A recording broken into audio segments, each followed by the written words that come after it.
This is one of the most important concepts you can achieve. It's life-changing. If you've ever thought to yourself that you're lacking communication skills, pick up this book.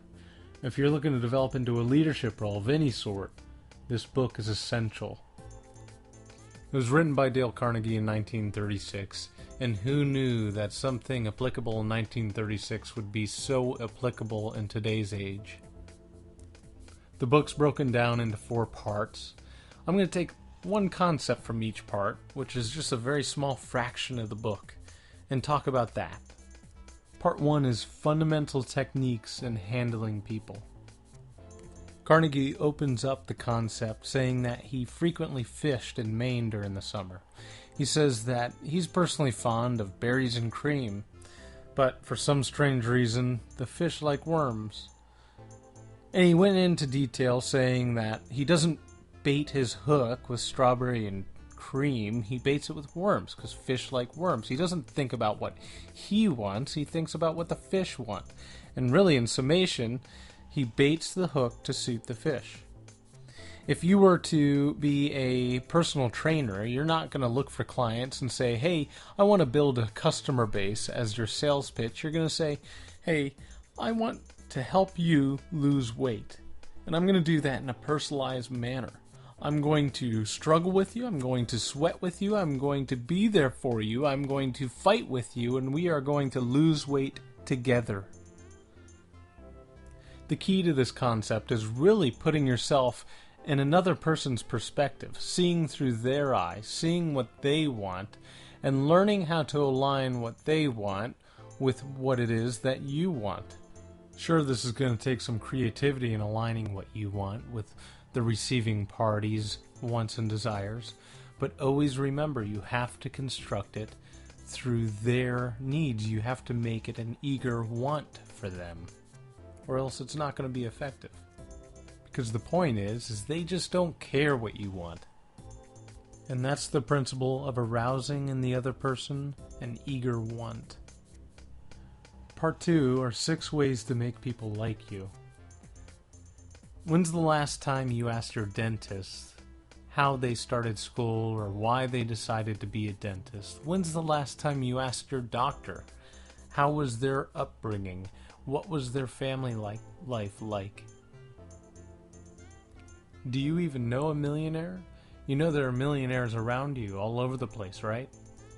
Millions of people walk around every day thinking their life is the only movie that exists. They're the star and everyone else is a co-star. They're a support role. They don't realize that every single other person has their own movie, which they're the star too. How often have you found yourself asking someone how their weekend was, but you really just don't care? Becoming genuinely interested in someone's life isn't just about asking how their weekend was and not caring and listening to the mundane stuff they did. If you become genuinely interested in their lives, this will lead you through conversations like you've never had. I mean, imagine listening to a millionaire talk about how they made their first $500,000, where their first failure where they lost $20,000 was. They are going to love talking about themselves because everyone is playing their own movie. Even the most mundane occupations like an accountant can have the most interesting life, and you have no idea because you've never asked them. You've never been genuinely interested in their lives. You could come to the realization that someone saved someone's life before, or someone broke a window to get a dog out of a hot car before. Who knows? Who knows what you can discover? I mean, the limits are endless. And you'll find that after you treat everyone as if you want to genuinely know about their entire story, you're going to have very deep-rooted connections and friendships that last a lifetime with them. And that's the concept I want you to take from that part, is become genuinely interested in other people. Part 3 talks about how to win people to your way of thinking.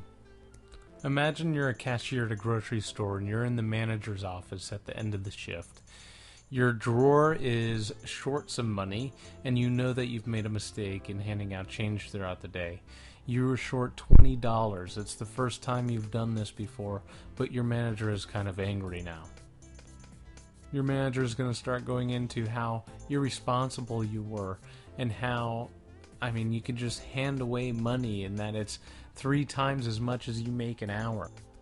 The manager is probably going to go into forms of punishment that you could possibly face, and that how you probably won't get hours next week because you were so careless and reckless. And you'll sit there and take it all because you don't know how to react. Well, the next time you find yourself in a situation where you've made a mistake, I want you to admit that you're wrong and do it emphatically. Carnegie goes into detail. Let's say the cashier situation. If the cashier was in the manager's office, and before it was even mentioned, the cashier starts saying, "I made a terrible mistake, I feel so terribly. How could I be so reckless and careless with your money? I can't believe I just handed out $20. You should make me pay 4 times the amount back because I was so careless with your money.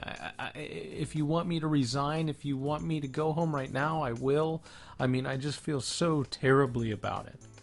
The manager is likely going to start going to bat for you, saying, "It's not that big of a mistake. It's only $20. There's no reason to lose a job over it or go home. I don't want to lose a valuable employee, and it's not like you've done it in the past. It's not a regular habit." So see, if you make a mistake, if you own the mistake, and then try to create ways where you can punish yourself, it'll get the other person to the point where they feel that they have to defend you. So the next time you find yourself in a situation where you are wrong, instead of trying to defend yourself like you naturally are inclined to do, admit it quickly and emphatically. Part 4 is how to change people without giving offense or arousing resentment. Imagine you're a smoker, and your brother, your sister, your best friend said that they wanted to start smoking. Instead of just diving into criticism and telling them not to do it and the reasons why they shouldn't do it, really what you should be doing is telling them about the mistakes you've made and how you wish you hadn't started because it's so hard to stop, it's addicting, and you wish you could, and that you have an annoying cough. When you lead in this way, you dive into the realm of empathy, and you really strike a chord with the other person in a way you couldn't if you didn't start that way. And that's the last principle I wanted to talk about, which is always talk about your own mistakes first. And these are just a few of my favorite concepts in the book. If you're on the fence of whether or not you should read this book, it's an absolute must.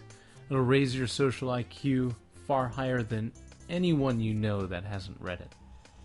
And don't forget to subscribe if you want to see more achieved concepts like this. And if you like this book, you'll absolutely love the 48 Laws of Power. Thanks for watching.